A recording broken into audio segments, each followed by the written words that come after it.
Hi everybody, thank you for being here to listen to my speech. If I could just get you to wave into the camera real quick.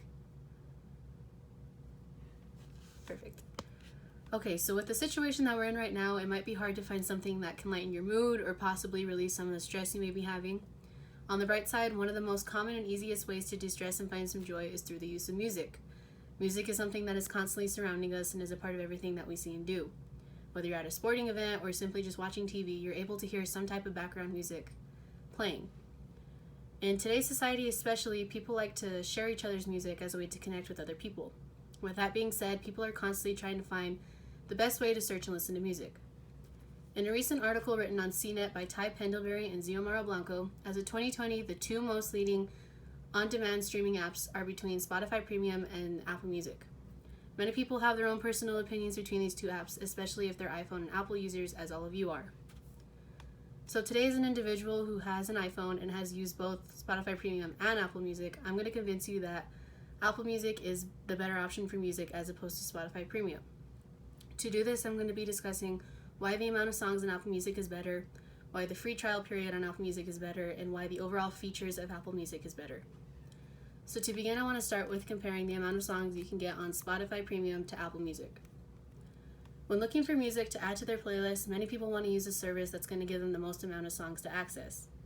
In a recent article written by Josh Levinson and Quentin Kennemer, they state that Spotify Premium has a selection of only 50 million plus songs, while Apple Music has a selection of over 60 million songs. Now, while this is only a difference of around 10 million songs, that 10 million can make a difference. For example, when I was using Spotify Premium, there were many times when I wanted to listen and download a song, but I couldn't or was given the no results page. Unfortunately, the same thing can happen to you if you were to use Spotify Music as your main music service.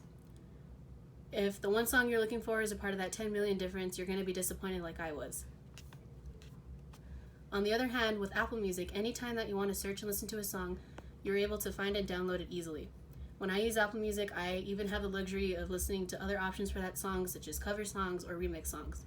So not only are you guaranteed to find the song that you want, you also get different versions of the song to listen to. So now that you know how great the song selection is for Apple Music compared to Spotify Premium, I want to talk about how you can test this out for yourselves. The biggest concern that people have when deciding which streaming music service they want to pay for is how the app works. In order to figure that out, they need to be able to run a trial with the app. In his article written on CNET, Jason Cipriani explains how in general people like to be able to try out an app before fully committing to pay for it. This is pretty much a given considering nobody wants to pay for something that's not worth it. Because of this reason, both Spotify Premium and Apple Music offer a free trial to their customers. I was able to find some ads for both Spotify Premium and Apple Music, and I'm going to go ahead and share those with you right now.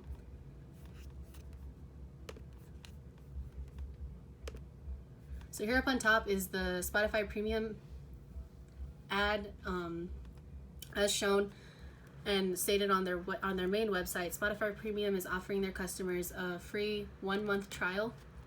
And this may seem like it's a really good idea because it's a whole month that you don't have to pay for anything until you look at Apple Music's deal. As stated on Apple Music's main website, they're offering their customers a 3-month trial for free. So given these two options, the better choice is going to be to use Apple Music because you get two more months free as opposed to Spotify Premium where you only get 1 month free.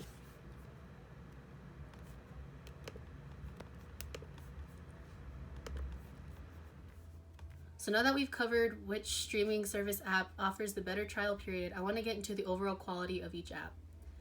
One of the other concerns that people have when contemplating if they want to subscribe to an app is the type of features that are offered within the app. One of those features is the ability to save music to your phone. In an article written by Jason Atten on Inc.com, Atten describes how Apple Music allows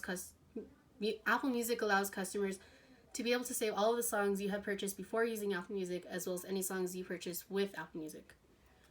This means that any songs that you may have bought with an iTunes gift card or anything that you've downloaded to your iTunes account prior to trying out the app, you'll be able to use it again.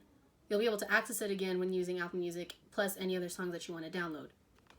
Atten also argues that while you can save music to your phone with Spotify Premium, you are only allowed to save directly to your app, not to your iTunes account. So should something happen to your Spotify Premium account, like forgetting your password and getting locked out of it, you would have to create a whole separate iTunes account or Spotify Premium account in order to access all of your music through the app again. Another feature is being able to listen to music offline. In an article written on Noteburner, it's explained how Spotify Premium customers are only allowed to download up to 3,333 songs for offline playback. Now, that sounds like a lot if maybe you don't have a lot of songs in your playlist at the moment, but over time, as you start to download more songs and look up more songs, you won't be able to download them completely if you've already met that limit. On the other hand, if you were to go with Apple Music, you would be able to listen and download an unlimited amount of songs. As described on Apple's main website, in order to listen to music offline, all you have to do is search the song, add it to your library, and download it to your iCloud Music library through your phone. You are allowed to access any song you want with Apple Music at any time. You can listen to it freely without any internet constraints, and this is just by clicking one button to download your music to your iPhone's library. With the main points that I presented to you, I hope that you will use this information to choose Apple Music the next time you're deciding which music streaming service is the best fit for you. As I've stated, Apple Music provides an endless amount of features and availabilities for your music streaming needs and wants.